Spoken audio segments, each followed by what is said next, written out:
I don't really foresee it being a problem. I think the only thing that gets really frustrating for me is because I was trying to do the game quickly, there were certain items I didn't put away when I should have, which would have freed up more space. Like, there's a bit like when I get to the sewers, I kind of keep the Magnum with me, and I'm puzzled as to why.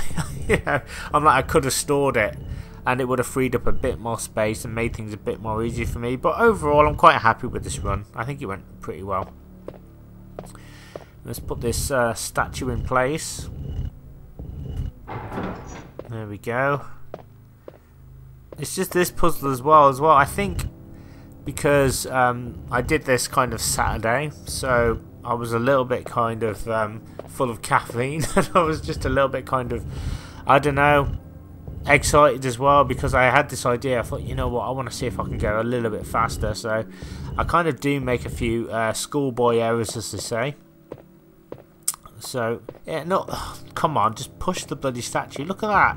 It's like things like that, and it fools you thinking that you're in position, but you're not. It's really bad. So I've got to push this thing in. And this is what cost me a bit of time as well, this bloody statue puzzle. So that's something I'm going to need to get right when I try this. I'll probably do loads of runs of this game anyway, and do loads of scenarios just to see again if I can improve. Right, get the second red jewel here. Now if you go behind the statue and kneel about here, you can get more handgun bullets. So already I'm seeing where I can save time. So this puzzle I need to kind of get right. The handgun bullets I probably shouldn't have picked up, because it would have saved me some time. So yeah, I'm sort of making mental notes here. As you can see, last time I took out the zombies there, but I'm not going to do it. Head into the star's office, then turn over here, pop into the locker, and get the shotgun. Now the shotgun is absolutely essential. It's going to make things just that little bit easier for you, so always pick it up if you can. Go over here, pop on Chris Redfield's desk and grab his diary, and then skip through the text.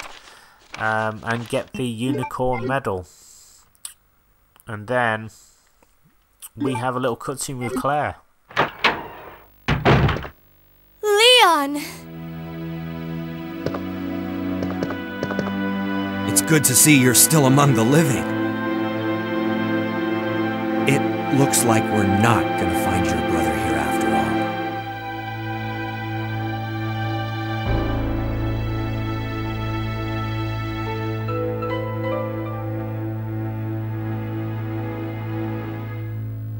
There's no reason for us to stay any longer than necessary. Let's split up, look for any survivors, and get out of here.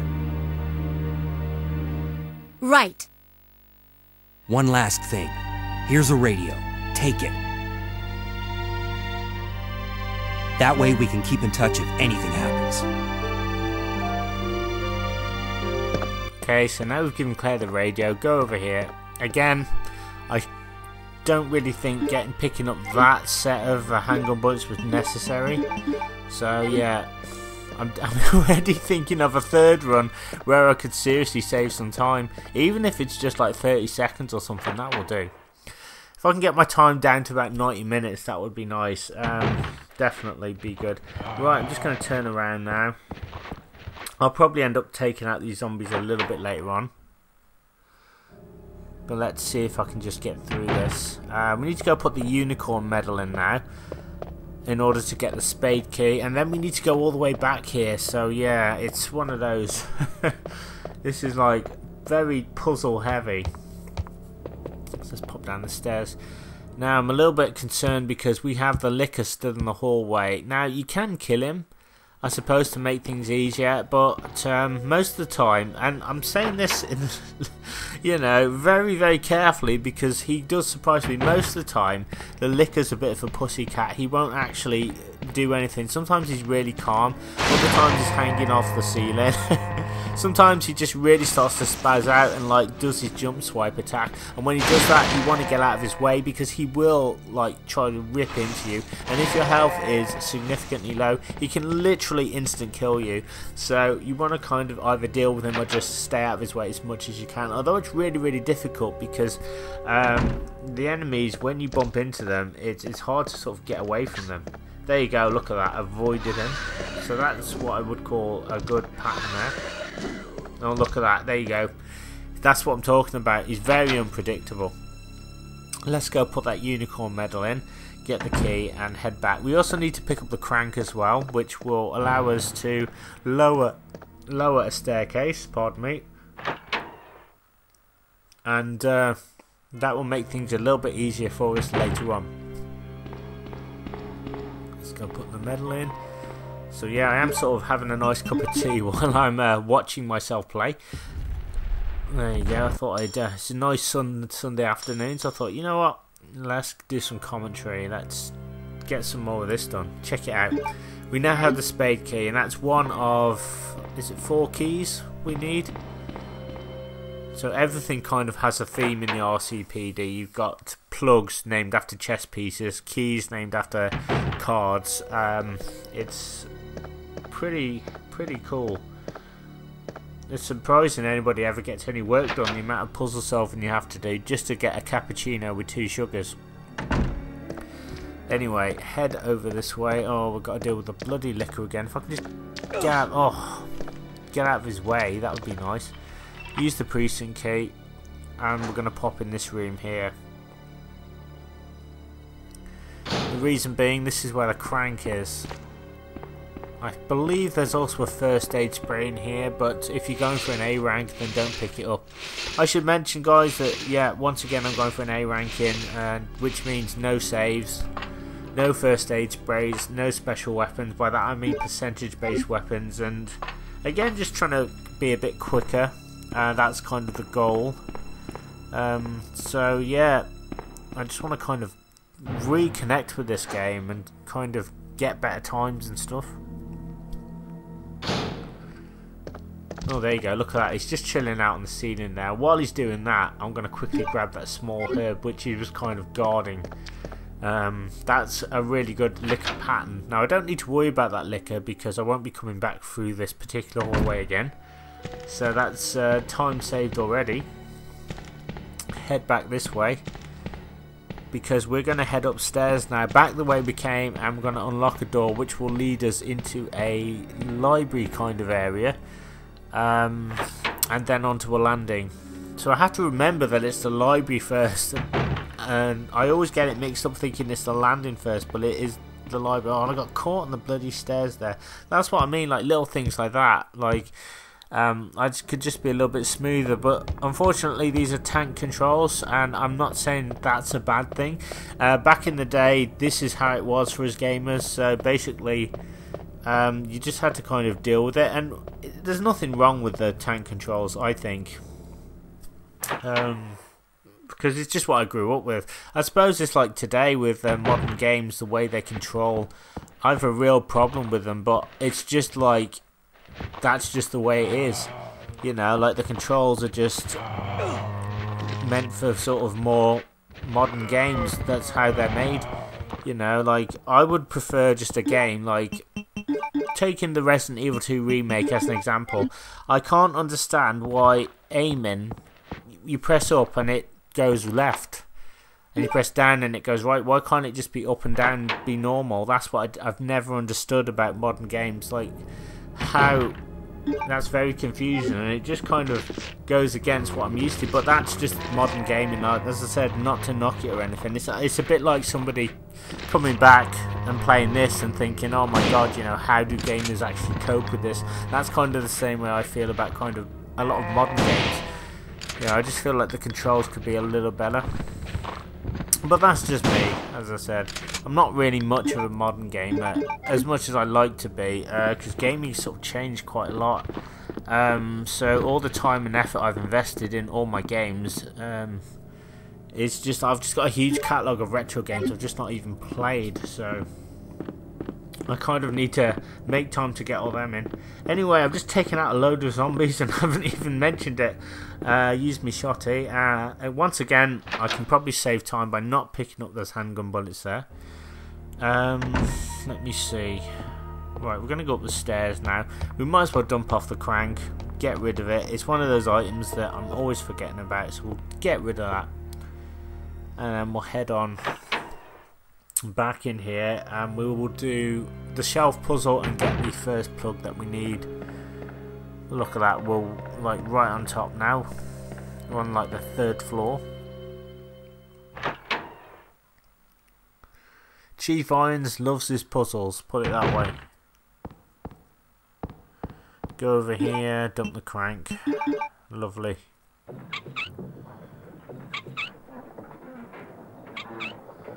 And the stairs come down.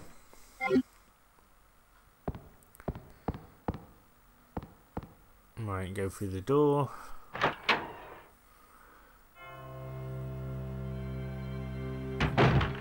Right, turn around. A lot of it as well is you've got to remember to turn around, and particularly when you're facing bosses as well. I mentioned, I think last time, when you face the first boss, you have to make sure you're in position, because it's easy to think that you're right there next to him and you can just fire straight away, where you can't. You've got to be sort of facing him, so you have to physically move and face the boss, and be very accurate. And that's the same for kind of all the enemies in this game. You know, sometimes you just won't hit them, even though in real life you probably would. So the physics can sometimes be a bit strange, but that's not a bad thing. Oh, I could have been faster on this puzzle anyway. Oh god, I just keep getting caught on things. Oh, look at that, it's ridiculous. Right, anyway, let's move here and we'll get the bishop plug. So we only need 3 more plugs now, and that will get us into the sewers. Now that that's done, let's head on out to the landing and let's take out some zombies. But if you want to go over here though, there is a red herb you can pick up. Combine that with the green herb and that will give you, I think, is it double healing or something like that, or increased health anyway, so they'll basically heal you fully anyway, I think. So let's take out the friggin' zombies and get rid of them. Goodbye. Move this way. It's because they're in such a narrow space as well. That's one reason I want to kind of take them down. I mean, I don't think there's really any way I can avoid this zombie here. Not unless I just sort of shoot him down, and then I could run past him, I suppose, but then he'd just get up again. So, yeah, I'd only have to get him on the way back. But anyway, go over here and drop the emergency ladder. Now this is pivotal because it will allow us to get up here a lot quicker, sort of later on when we need to. So do that straight away, then it's done. More zombies here. There's this guy. If I could just get rid of him. I think there's like 2 more. You need to be careful here as well, because they kind of creep up on you as well. Okay, there's only 1 left, I think. Right, that's good. Put some bullets into the gun and move forward. Yeah, they're gone. Into the door.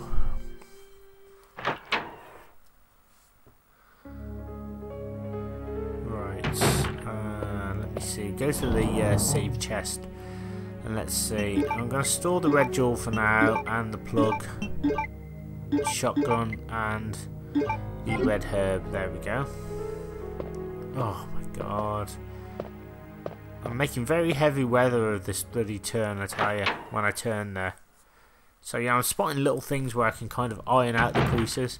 Right, let's go this way. Normally I'd take those zombies out first, but I'm just going to go and get the herbs and the safe, open the safe, and get the shotgun shells. In fact, this is another area I could easily avoid. Possibly.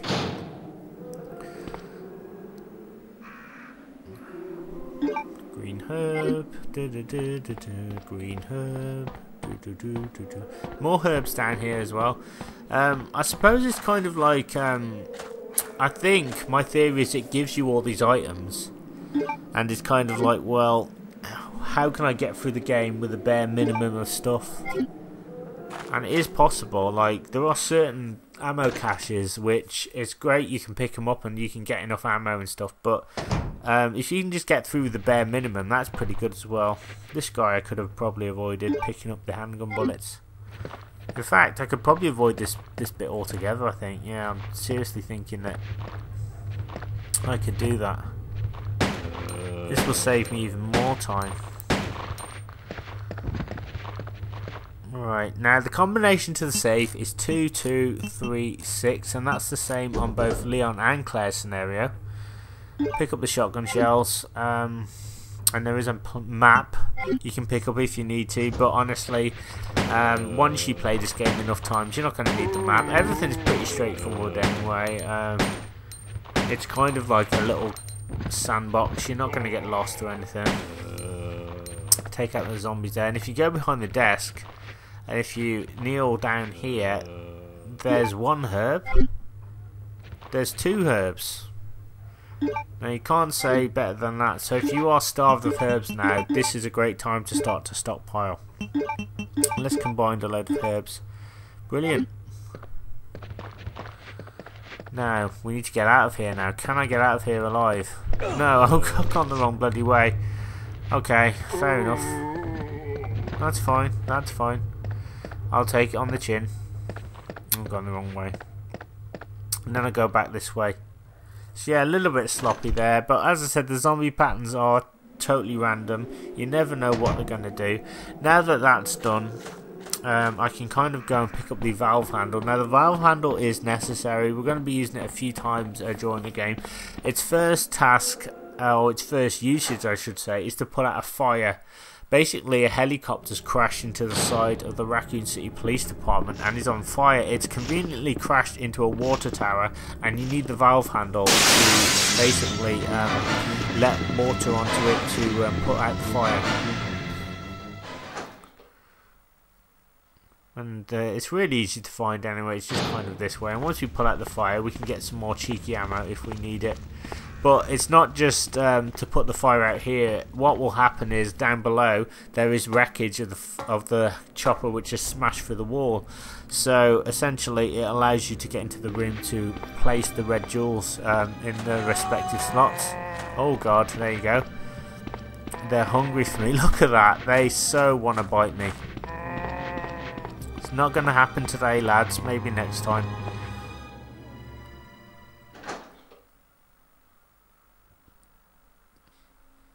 Okay. There we go. We'll just do a little bit of management there. And there is more handgun bullets if you need it. As well as a cheeky little valve handle. We'll take that. Turn around. And let's get out of here. Do not open that door behind you. It will let zombies in, and you will get attacked. So a nice little extra Capcom put in there, just to keep you on your toes. And coming back, this shouldn't be too difficult. Oh, okay. I lied. All right, it was difficult. I took a lick in there. But anyway, we're still fine. I've still got good speed anyway, so I haven't decreased that way. So what you want to do is go over here, and you want to use the valve handle. If I could just get in there, and just there we go. And this should pull out the fire.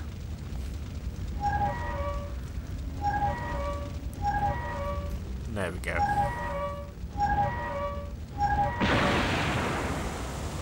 Oh, lovely. And the best thing is, when you do the B scenario, you get to find out how the chopper crashed. The B scenario kind of fills in all the little plot points that you kind of saw, but you know, didn't quite know why certain things were happening the way that they were. There's also a lot of changes. Helicopter's a complete wreck. Well, yeah, that's kind of obvious. Well, let's pop through here. And we have to go through the crow pattern again. Now, you don't want to kind of hang around in this corridor because the crows will damage you. You want to keep on the move all the time. And you want to kind of memorize this part because it's can be very difficult as well if you sort of mistime it.